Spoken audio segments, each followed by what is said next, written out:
Ever feel like you suck at this job? Motherhood, I mean. Have too much anxiety and not enough patience? Too much yelling, not enough play? There's no manual, no village, no guarantees. The stakes are high. We want so badly to get it right. But this is survival mode. We're just trying to make it to bedtime. So if you're full of mom guilt, your temper scares you, you feel like you're screwing everything up, and you're afraid to admit any of those things out loud, this podcast is for you. This is Failing Motherhood. I'm Danielle Bettman, and each week we'll chat with a mom ready to be real, sharing her insecurities, her fears, her failures, and her wins. We do not have it all figured out. That's not the goal. The goal is to remind you, you are the mom your kids need. They need what you have, you are good enough, and you're not alone. I hope you pop in earbuds, somehow sneak away, and get ready to hear some hope from the trenches. You belong here, friend. We're so glad you're here. Hey, it's Danielle. Welcome back to Failing Motherhood. I'm so glad you're here. I just got done putting on my heels and my lipstick and doing a dance party in my office because I'm weird and that's what I do to hype up my energy and just feel so much fun and so much joy in when I get to create these episodes for you. And I wanted to come across. I genuinely am so passionate about what I do. I love what I do so much, and I'm so honored and just lucky to have created this business and be able to do what I do and work with the families I do. It is a huge sense of gratitude for me. I'm so glad that you're here. I'm so glad that the podcast is still here and that you are taking the time, whether you are traveling for the holidays right now or trying to hide out in the bathroom. Solidarity. I hope that there is sanity nearby ready for you, even if you just get to pop in an earbud and tune in. Your kids are lucky to have you. Let me say that. The best gift you could give them is the gift of patience. And I know if you are tuning into this episode, that is a huge priority for you. So kudos. So glad that I can be here to support you. So welcome back to part 3 of this mini series. Each week in December, I'm going to be sharing misconceptions surrounding parenting strong-willed kids that sabotage your success, hold you back from having the relationship and the home you truly desire, and just create a lot of confusion and conflicting information from what you think you should be doing versus what is really, really, truly going to work for you. So the first episode, I was talking about the families I work with and the work that I do and who I am as a coach. The second episode was diving into consequences and the compulsion and the need to feel like you have to find the right one. So go back to those if you haven't yet. And then part 3 today, another big belief that the families I work with have, that parents of strong-willed kids have, worrying warriors have, is we just need to be consistent. Their behavior will get better over time. Have you ever said that before? And it's totally understandable that they believe this because surely that's how learning works, right? There are whole methods based on this one principle. And they know that they sometimes go back on their word, as in they say no snacks after dinner because you didn't eat your food, but then later on when they whine, you say, okay, you can have a snack actually. Or there's inconsistency between partners, like mom says no screen time, and then dad gets home and turns it on. So of course, this must be the problem that needs to get fixed. This must be the reason for the behavior they're still seeing. And as they get more mature, surely they will stop doing what gets negative responses and keep doing more of the positive if the response is the same every time, right? If consistency was all it took to raise good humans, it feels like the equation wouldn't be too difficult to execute. It sure would be lovely if that's all it took. So today, let's break this down, and I want to help you understand why consistency does matter, but maybe not for the reasons you may think. Because hear me when I say consistency does matter, just not in the ways that you've been doing it before or getting really hard on yourself, or maybe it's more in the goal of the consistency or the outcome that you're expecting on the back end. So first, let's talk about when consistency does matter. I totally commend you if you want to create a more healthy sense of predictability for your kids and reiterate the same expectations day to day and respond in pretty similar ways as parenting partners. I 100% support you on that. Otherwise, life is confusing AF for our kids, and their job is to learn how the world works. That is their job as when their brains are developing from 0 to 7. They are genuinely, they got their lasers out. They are looking for consistencies and inconsistencies. They're trying to poke out flaws. They are trying to figure out, how does this world work?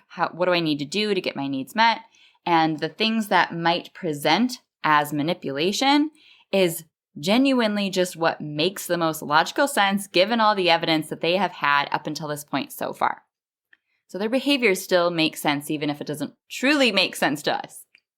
So some of the situations where consistency is key. For example, when you pick them up from daycare and they don't want to leave, or for older kids, aftercare, if you know, you know. Some days you say you need to leave right away, and some days you let them stay and play for 10 more minutes and then another 10 more minutes.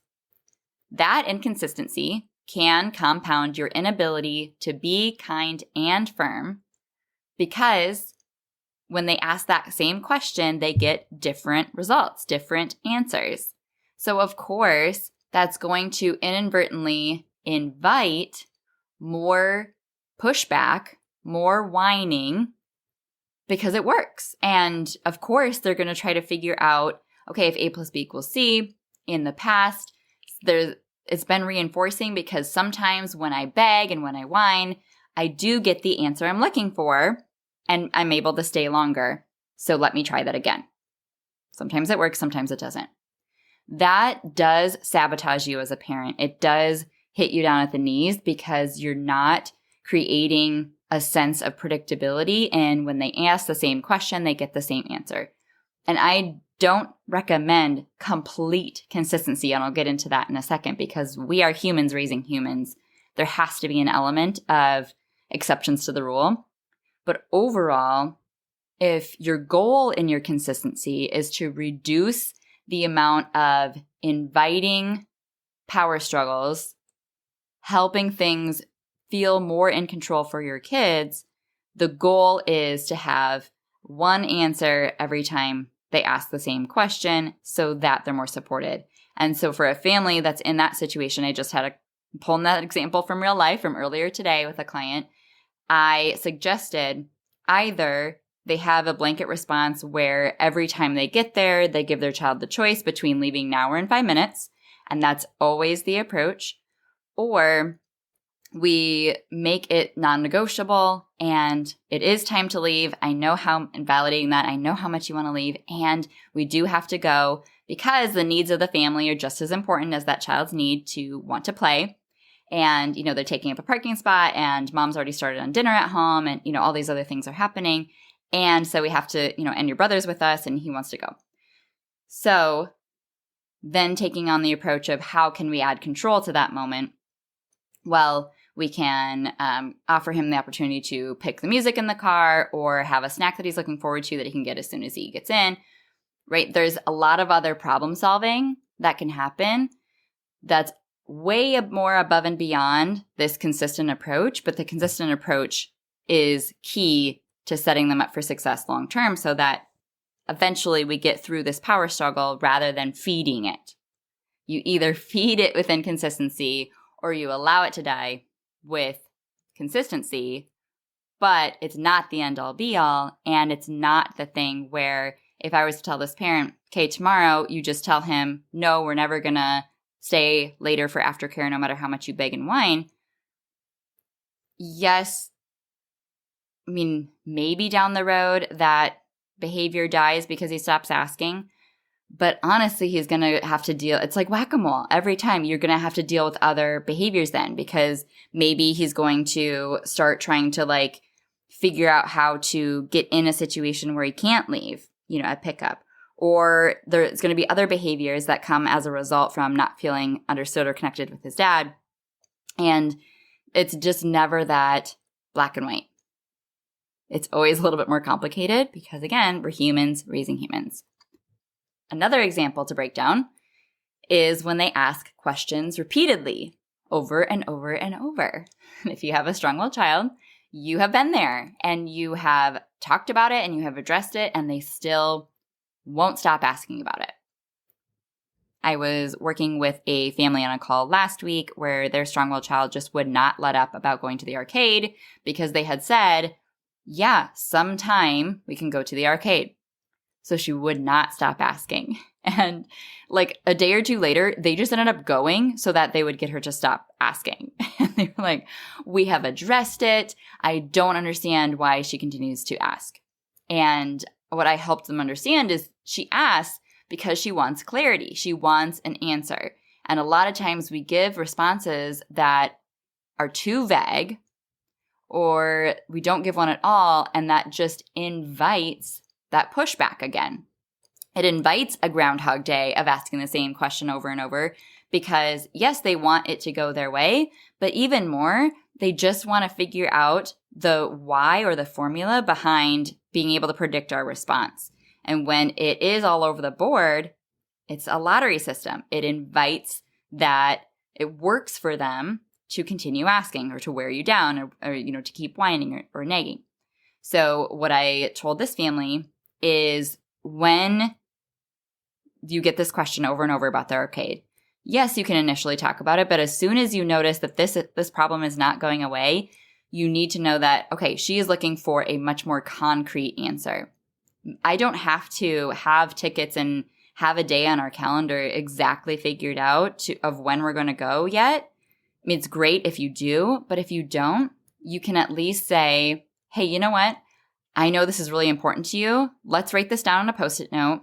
Let's put it on the fridge. And on Sunday, when we look at our calendar for next week, we'll plan a day to go. Even just delaying the decision another week, but making it concrete, as in this will get addressed and we will continue to have this conversation, puts them at ease. They're able to be like, okay, there's a plan. All you need to have is a plan towards a plan, not even the plan itself. And that will allow that to not be reinforcing for all the negative behaviors that you're still experiencing. The last example I have for why consistency does matter is for your relationship with your child. They want to know what they can expect from you, as in how safe they feel with you and how you handle them in good moments and bad moments.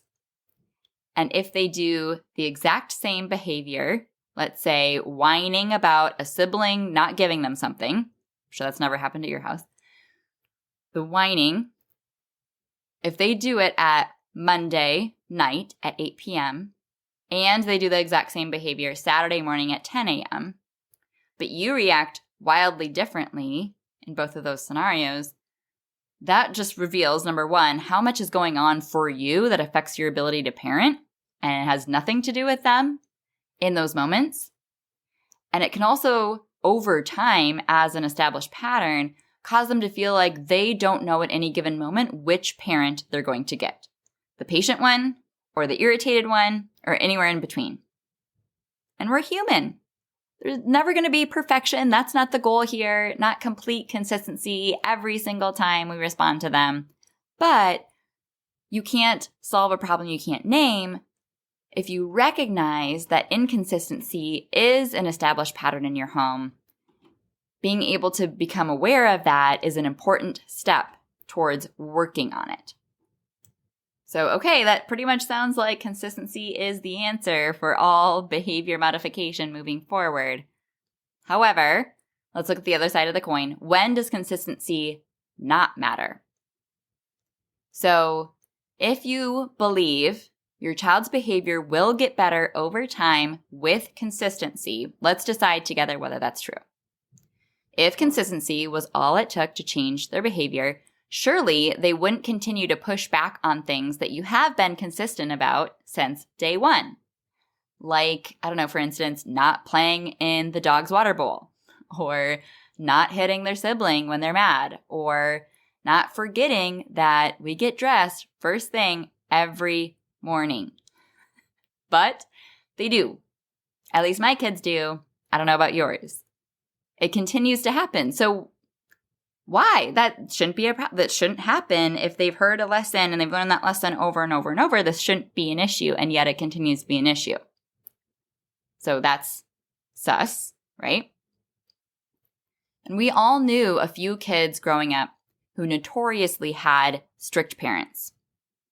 That child knew exactly what their parents were going to say about a question before they ever asked it. Did that truly benefit them in the long run? Or did it in fact invite rebellion due to a divide in lack of understanding or connection in their relationship?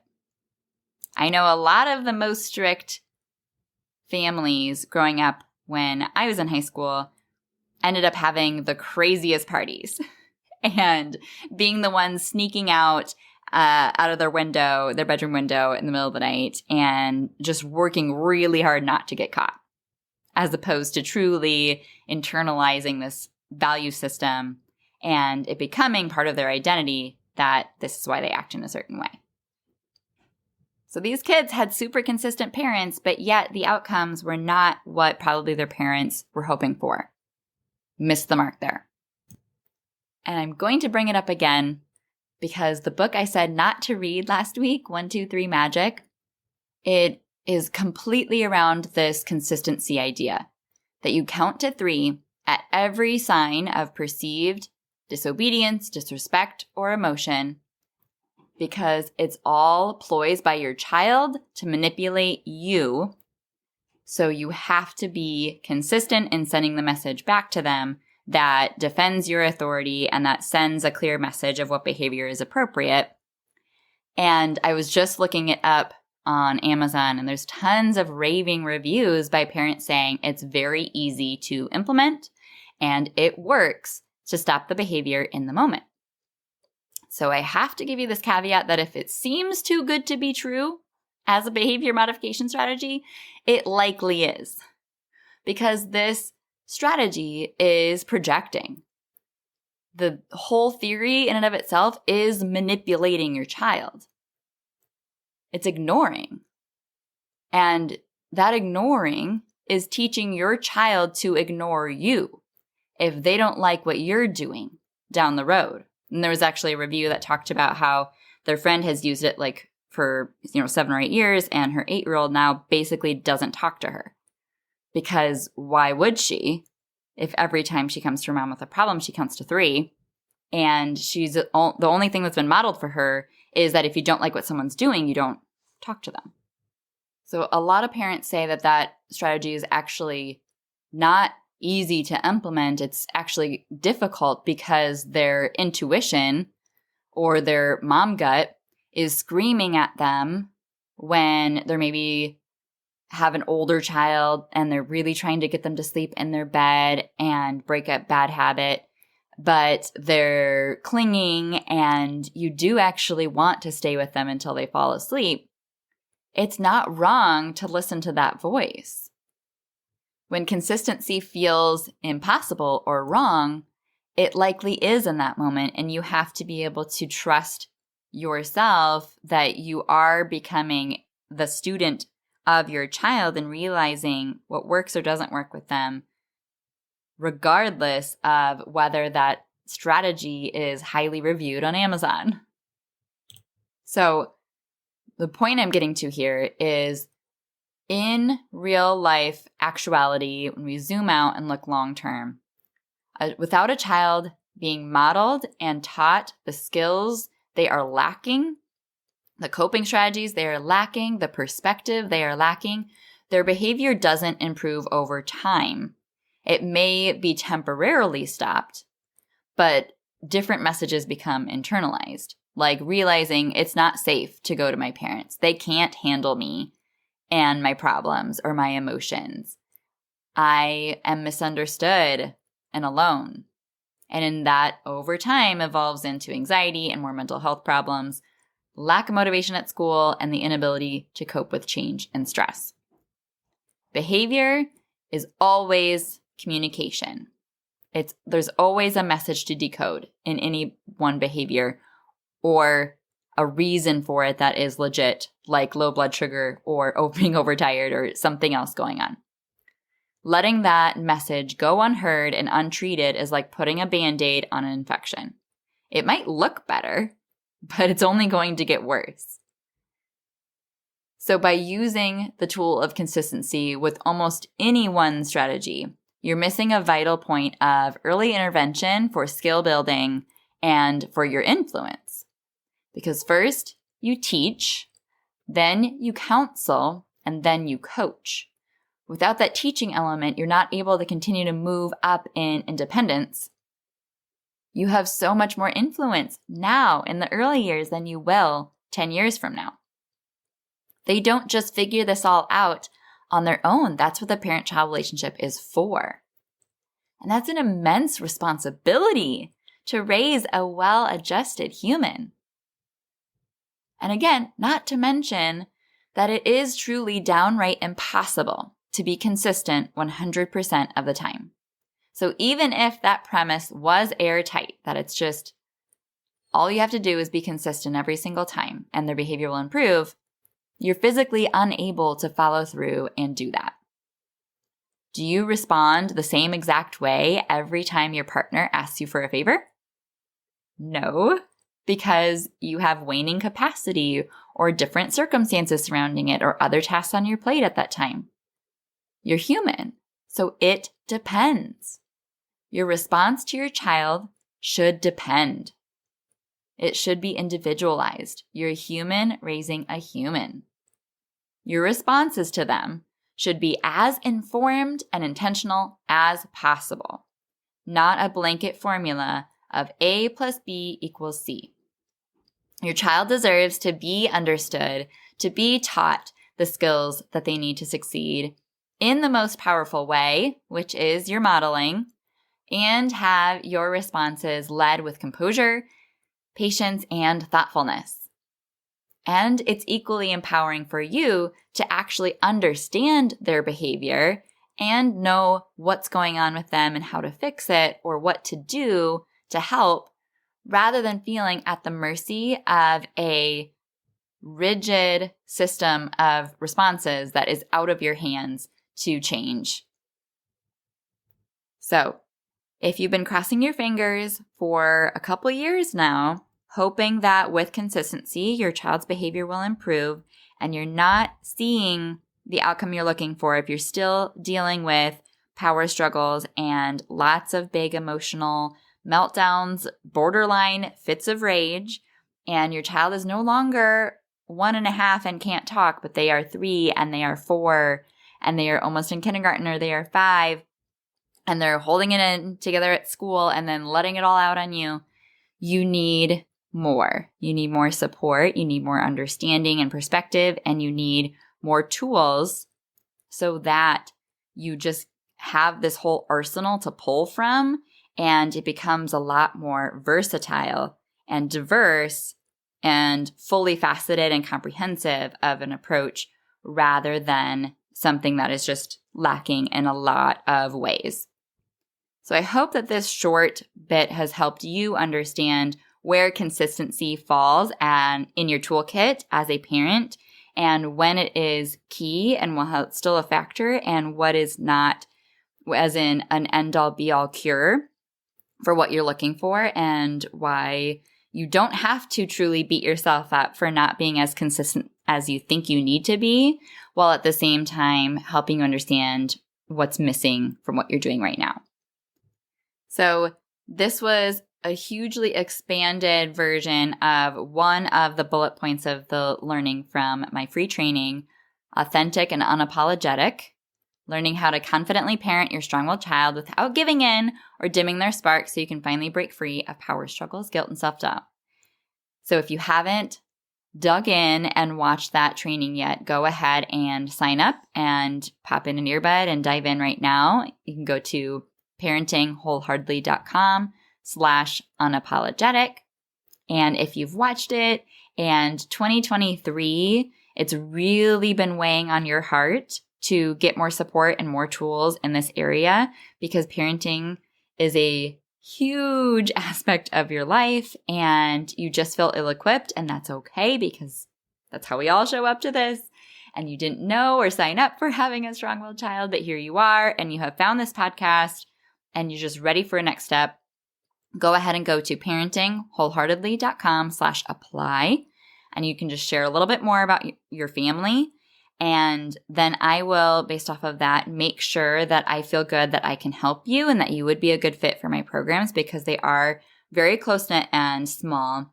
And if that's true, then I will get back to you within 48 hours of what that next step is so that I can answer all of your questions and individualize the solution for your family. So go ahead and take that next step as you're really reflecting on New Year's plans and just like a fresh start, and giving you the hope that you need to feel that you can have a plan and you can have a person that knows you and your family so that we can individualize solutions together. I would love to have the opportunity to come alongside you in the new year. Now's as good a time as any, right? So let's do this. Go ahead and check out those links. They'll be in the show notes. I am so proud of you. You made it. You have worked day in and day out to continue being there for your kids. They are lucky to have you. They say thank you. And enjoy your holidays. Happy holidays from me and my family. Remember, you are the parent your kids need. Thank you so much for tuning into this episode of Failing Motherhood. Your kids are so lucky to have you. If you loved this episode, take a screenshot right now and share it in your Instagram stories and tag me. If you're loving the podcast, be sure that you've subscribed and leave a review so we can help more moms know that they are not alone if they feel like they're failing motherhood on a daily basis. And if you're ready to transform your relationship with your strong-willed child and invest in the support you need to make it happen, schedule your free consultation using the link in the show notes. I can't wait to meet you. Thanks for coming on this journey with me. I believe in you, and I'm cheering you on.